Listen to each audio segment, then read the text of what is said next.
Amara Carter had always been a hard worker. At 27, she worked 2 jobs to support her younger brother, Jaden, who was still in high school. Their parents had passed away in a car accident 5 years earlier, leaving Amara to step into a parental role. Life had been tough, but Amara was tougher. Her biggest strength was her resilience, even when life seemed unfair. She worked as a waitress at a popular diner called Sunny Spot, located in the bustling heart of Atlanta. It wasn't glamorous, but the tips were decent, and her coworkers were kind. Amara always greeted customers with a warm smile, but deep down, she dreamed of a better future, one where Jaden could attend college and she could finally pursue her passion for interior design. One Tuesday evening, the diner was unusually crowded. Amara was running back and forth between tables, trying to keep up. That's when a tall, sharply dressed black man walked in. He looked out of place, with his tailored suit and air of quiet confidence.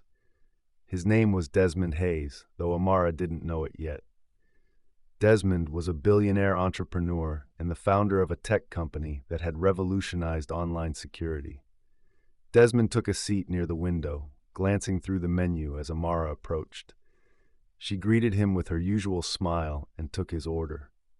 As she walked back to the counter, she noticed a group of men at a nearby table whispering and pointing in Desmond's direction. Their tone was mocking, and their laughter carried an edge of malice. Amara tried to focus on her work, but the men's voices grew louder. They began making derogatory remarks about Desmond, questioning how someone like him could afford such fine clothes. Amara felt her stomach twist. She had seen this kind of behavior before, casual racism disguised as humor. She glanced at Desmond, who was calmly sipping his coffee, seemingly unbothered. But Amara knew better. Silence didn't mean it didn't hurt. The group's taunts escalated. One of the men, a burly guy named Rick, leaned back in his chair and said loudly, "Hey, buddy, did you steal that suit, or did someone give it to you out of pity?" The group erupted in laughter. Amara couldn't take it anymore. She set down the tray she was carrying and marched over to their table. Her voice was steady but firm as she said, "That's enough. If you can't treat other customers with respect, you're not welcome here." Rick sneered at her. "Relax, sweetheart. We're just having some fun." "This isn't fun. It's hateful," Amara shot back. She turned to the diner manager, who had been watching from the corner. "If they don't stop, they need to leave." The manager, an older man named Joe, hesitated. The group of men were regulars, and he didn't want to cause a scene. But Amara's unwavering stance left him no choice. He approached the table and asked the men to leave. They grumbled, but eventually got up and walked out, throwing glares at Amara as they passed. Desmond watched the entire exchange in silence. When Amara returned to his table with his meal, he looked up at her and said, "Thank you." "It was the right thing to do," she replied simply. The rest of the evening passed without incident, but Amara couldn't shake the feeling that her outburst might have consequences. She knew Joe wasn't happy about losing customers, even if they were in the wrong. The next morning, as Amara was preparing to start her shift, a sleek black car pulled up outside the diner. To her surprise, Desmond stepped out, holding a folder. He walked straight to her and said, "Do you have a minute?" Amara nodded, unsure of what to expect. Desmond explained that he owned a company called Hayes Innovations and was always on the lookout for people with integrity and courage, qualities she had shown last night. "I want to offer you a job," he said, handing her the folder. "An entry-level position, but with opportunities for growth." Amara was stunned. She opened the folder and saw the details. A salary that was more than double what she earned at the diner, benefits, and a chance to learn new skills. But she hesitated. "Why me?" she asked. Desmond smiled. "Because people like you make the world a better place, and I believe in investing in good people." Amara accepted the job and started working at Hayes Innovations. She quickly proved herself, impressing her colleagues with her work ethic and creativity. A few months later, Desmond invited her to a company event. It was a gala celebrating the launch of a new product.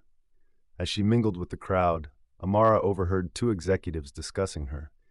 "She doesn't even have a college degree," one of them said. "What does Desmond see in her?" Amara's heart sank. She realized that despite her progress, some people still doubted her. That evening, she confronted Desmond. "Did you hire me out of pity?" she asked.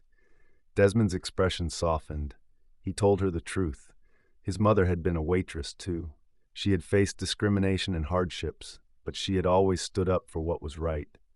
"You remind me of her," he said, "and I didn't hire you out of pity. I hired you because I see potential in you." As Amara continued to grow in her role, she discovered something surprising about Desmond's past. While researching for a project, she stumbled upon an old article about a tech startup that had gone bankrupt years ago. The founder's name was Desmond Hayes. Confused, she asked him about it. Desmond admitted that he had failed in his first business venture and lost everything. "I was homeless for a year," he revealed, "but I didn't give up. I used what I learned from my failures to build Hayes Innovations."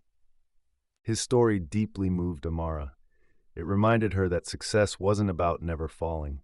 It was about rising every time you did. Inspired by his resilience, she decided to pursue her dream of studying interior design. With Desmond's support, she enrolled in evening classes while continuing to work at the company. Years later, Amara had her own successful interior design business. She often thought back to the day she stood up for Desmond at the diner. That single act of courage had changed her life in ways she couldn't have imagined. And through it all, she remained grateful, not just for the opportunities she had received, but for the lessons she had learned about standing up for what's right and believing in herself. That's the story, friends. I hope you enjoyed it. It was a pleasure sharing it with you all. Don't forget to comment below and let me know where you're watching from. It's always fun to see the global reach of these stories. And if you haven't already, please hit that subscribe button for more amazing stories, tips, and tricks. Thank you for watching, and I'll see you in the next one. Bye.